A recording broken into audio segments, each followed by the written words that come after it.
Nifty অ্যানালিসিসে আপনাকে স্বাগত জানাই। নিফটির আমরা শুক্রবার দিন ফাইনাল ক্লোজিং যেটা পেয়েছি সেটা হচ্ছে 22,555। যদি আমরা বৃহস্পতিবার দিনের ক্যান্ডেলের ক্লোজিং দেখি, সেখান থেকে নিফটি কী করে +7 পয়েন্ট কিন্তু ওপরে গিয়ে ক্লোজিং দেয়, ঠিক আছে।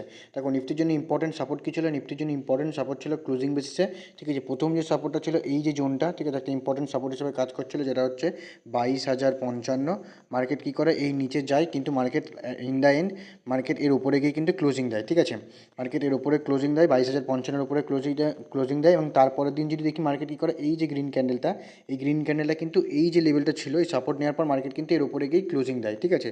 যদি আমরা সাপোর্টের করে দেখি নিফটিতে কী করেছে, এই যে সাপোর্ট লাগানোর পর যদি আমরা এখানে একটা প্যাটার্ন দেখি, এখানে একটা মর্নিং স্টার প্যাটার্ন কিন্তু ক্রিয়েট করেছে নিফটি। যখনই কোনো নিফটি বা ব্যাঙ্ক নিফটি হোক, যে কোনো ইন্ডেক্সে হোক বা যে কোনো স্টকে হোক, যদি সাপোর্টের গোড়ায় যদি দেখো যে এরকম মর্নিং স্টার বা রেজিস্ট্যান্সের গোড়ায় শুটিং স্টার, তো সেখান থেকে কিন্তু মার্কেটের ট্রেন্ড রিভার্সাল হতে কাজ করে, ঠিক আছে। তো মার্কেটে যদি আমরা দেখি ডে হিসাবে, ডে চার্ট হিসাবে যদি দেখি, মার্কেট এখানে একটা মর্নিং স্টার টাইপের প্যাটার্ন করেছে। যদি দেখি মার্কেট এই যে ক্যান্ডেলের ক্লোজিংটা দিয়েছিল, এই ক্যান্ডেলের ক্লোজিংয়ের উপরে ক্লোজিং দিয়েছে মার্কেট। যদি দেখি লাস্ট দুদিন ধরে মার্কেট কিন্তু এই যে ক্লোজিং দিয়েছে, মানে এই যে গ্রিন ক্যান্ডেলের ক্লোজিং, তার উপরে কিন্তু মার্কেট সাস্টেন্স করছে, ঠিক আছে। মার্কেট কিন্তু তার উপরে কন্টিনিউয়াসলি ট্রেড করছে।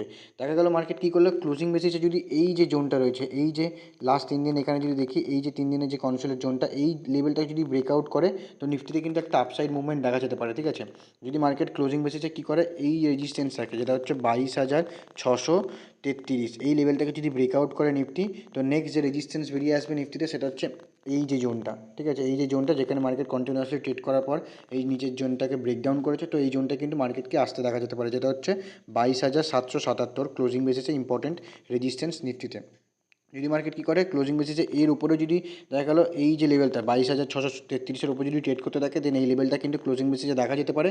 যদি এই লেভেলটাকে ব্রেকআউট করে, তো নেক্সট যে রেজিস্ট্যান্স বেরিয়ে আসবে সেটা হচ্ছে এই যে জোনটা, ঠিক আছে। যদি দেখি সাথে কিন্তু ট্রেন্ড লাইনের রেজিস্ট্যান্সও কিন্তু ইম্পর্টেন্ট হয়ে যাবে নিফটিতে, ঠিক আছে। যে রেজিস্ট্যান্সটা হচ্ছে সেটা হচ্ছে 20,055, যেটা একটা ইম্পর্টেন্ট রেজিস্ট্যান্স এবং সাইকোলজিক্যাল রেজিস্ট্যান্স। যদি মার্কেট কী করে 22,777-এর উপরে ব্রেকআউট করে, দেন নেক্সট যে রেজিস্ট্যান্স বেরিয়ে আসবে ক্লোজিং বেসিসে, সেটা হচ্ছে 23,055, একটা ইম্পর্টেন্ট রেজিস্ট্যান্স, যেটা সাইকোলজিক্যাল রেজিস্ট্যান্স। এবং যদি দেখি ট্রেন্ড লাইনের রেজিস্ট্যান্সও কিন্তু সেই একই জায়গাতে এসে পড়ছে কিন্তু। তো রেজিস্ট্যান্স বা দুটো সাপোর্ট এক জায়গাতে এসে দাঁড়াবে, তো সেই সময় কিন্তু মার্কেটে সেই জায়গাটা কিন্তু মার্কেটে রেজিস্ট্যান্স বা সাপোর্ট নিতে পারে, ঠিক আছে। তো মার্কেটে এটা দেখো মার্কেট কী করে, যদি মার্কেট কী করে ক্লোজিং বেসিসে এই যে রেজিস্ট্যান্সে রয়েছে, ঠিক আছে, দেখা গেল মার্কেট কী করলো, এই যে 23,000-এর যে লেভেলটা, এটাকে যদি ব্রেকআউট করে এবং ব্রেকআউট করার পরে যদি মার্কেট এখানে 1-2 দিন যদি হোল্ড করে যায়, ঠিক আছে, এই যে ট্রেন্ড লাইনটা কেটেছি, এই ট্রেন্ড লাইনের উপরে যদি মার্কেট 1-2 দিন সাস্টেন করে এবং সাস্টেন করার পর যদি সেদিন তারপরে যে লেভেলটা মানে সেদিনের হাইকে যদি ব্রেকআউট করতে পারে, দেন এখানে কিন্তু একটা আপসাইড মুভমেন্ট দেখা যেতে পারে। নেক্সট যে রেজিস্ট্যান্স সেটা হচ্ছে এই যে জোনটা, ঠিক আছে, যেটা হচ্ছে 23,555, কিন্তু একটা ইম্পর্টেন্ট রেজিস্ট্যান্স হিসেবে কাজ করবে ক্লোজিং বেসিসে। যদি মার্কেট 23,000-এর উপরে কন্টিনিউয়াসলি ট্রেড করতে থাকে এবং ট্রেড করার পর সাথে এই ট্রেন্ড লাইনের রেজিস্ট্যান্সটাকেও ব্রেকআউট করতে এবং ব্রেকআউট করার পর যদি ট্রেড করতে থাকে, দেন এই রেজিস্ট্যান্সটা কিন্তু বেরিয়ে আসতে পারে ক্লোজিং বেসিসে, ঠিক আছে। তো নিফটির জন্য ইম্পর্টেন্ট সাপোর্ট কি, নিফটির জন্য এখন ইম্পর্টেন্ট সাপোর্ট হচ্ছে এই যে জোনটা, মানে এই যে গ্রিন ক্যান্ডেলের যে ক্লোজিং, সেটা একটা ইম্পর্টেন্ট সাপোর্ট হিসেবে কাজ করছে, যেটা হচ্ছে 22,444, একটা ক্লোজিং বেসিসে ইম্পর্টেন্ট সাপোর্ট। যদি মার্কেট কী করে এই সাপোর্টের নিচে ব্রেকডাউন করে, তো নেক্সট যে সাপোর্টটা বেরিয়ে আসবে সেটা হচ্ছে 22,222। যদি এই সাপোর্টটাকেও ব্রেকডাউন করে, তো নেক্সট যে সাপোর্ট বেরিয়ে আসবে সেটা হচ্ছে এই যে জোনটা, যেটা হচ্ছে 22,055, একটা ইম্পর্টেন্ট সাপোর্ট হিসেবে কাজ করবে, যেহেতু এটা সাইকোলজিক্যাল সাপোর্ট। যদি মার্কেট কী করে দেখা গেল মার্কেট এই জোনের মধ্যে কন্টিনিউয়াসলি ট্রেড করতে থাকছে, ঠিক আছে, এই যে জোনটা 22,444-এর ওপর থেকে যদি দেখি এই যে লেভেলটা, ঠিক আছে, 22,777, এই লেভেলটার উপরে যদি মার্কেট ট্রেড করতে থাকে, মানে এই জোনটার মধ্যে যদি ট্রেড করতে থাকে 22,444, এই যে সাপোর্ট 22,444, আর উপরের যে রেজিস্ট্যান্স সেটা হচ্ছে এই যে জোনটা, যেটা হচ্ছে 22,777।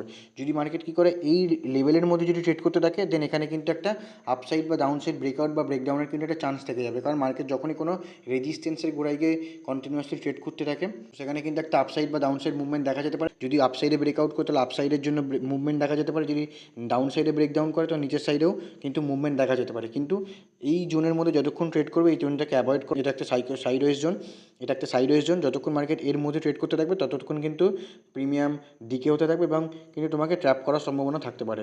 তো মার্কেটকে দেখো মার্কেট কী করে, দেন সেই অনুযায়ী তোমার যদি সেটা অ্যাক্টিভ হয়, দেন তুমি তোমার ট্রেড করতে পারো। কী করলো, এই যে জোনটা রয়েছে এই জোনের মধ্যে এসে ক্লোজিং দিল, ঠিক আছে। দেখা গেলো মার্কেট কী করলো, এই জোনের মধ্যে কন্টিনিউয়াসলি ট্রেড না করতে পেরে মার্কেট এখানে রেজিস্ট্যান্সে মার্কেট নিচে এসে কিন্তু ট্রেড করতে থাকছে, ঠিক আছে। যদি মার্কেট এই জোনের এখানে যদি ট্রেড করতে থাকে, দেন এখানে কিন্তু ডাউন সাইড মুভমেন্ট দেখা দেখা যেতে পারে যে সাপোর্টটা বেরিয়ে আসবে সেটা হচ্ছে এই যে সাপোর্টটা, ঠিক আছে, এই সাপোর্টটা কিন্তু মার্কেটে বেরিয়ে আসতে পারে। যদি মার্কেট কী করে প্রিভিয়াস যে দুদিনের যে ক্লোজিং, সেই ক্লোজিংয়ের নিচে যদি ট্রেড করতে থাকে দেন এই সাপোর্টটা কিন্তু বেরিয়ে আসতে পারে, যে সাপোর্টটা লাস্ট লো লাগিয়েছে নিফটি। যদি ভিডিওটি ইনফরমেটিভ লেগে থাকে অবশ্যই লাইক, কমেন্ট এবং সাবস্ক্রাইব করবেন চ্যানেলটিকে। দেখা হচ্ছে পরের ভিডিওতে, ততক্ষণ ভালো থাকবেন, সুস্থ থাকবেন।